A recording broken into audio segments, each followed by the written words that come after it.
Santi said, do you think it'll hit 10 billion or 2 billion first? And I said 2 billion.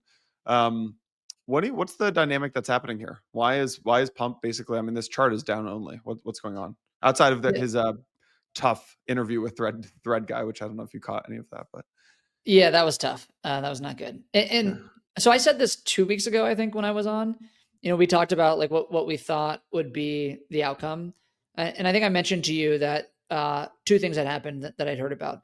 One is that they had upsized pretty significantly the amount that they were going to go that they sold to the liquid funds. And so originally they had told people, or at least I had been told that they had told people they were going to raise $250 million from the liquid funds, and then the rest was going to be to retail. And then when they kind of released the tokenomics, it looked like it was like more like $770 million to the liquid funds.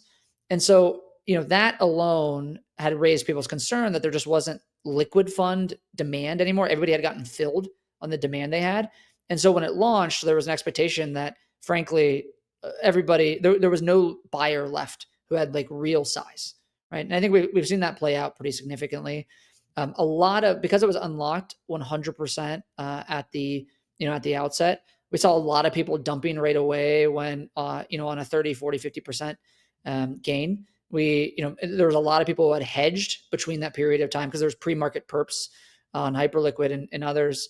So a lot of people had like hedged that 30% gain and then got out of it really quickly. People were essentially trading around it. They weren't functionally really bullish about being long.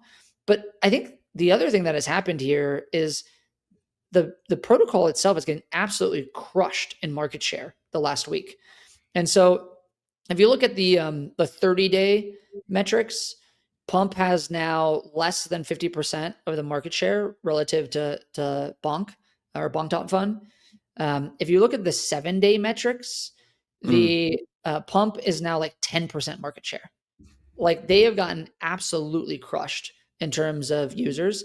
They, I believe, are now under 10,000 tokens got launched recently, which is like the lowest they've had in a really, really long time.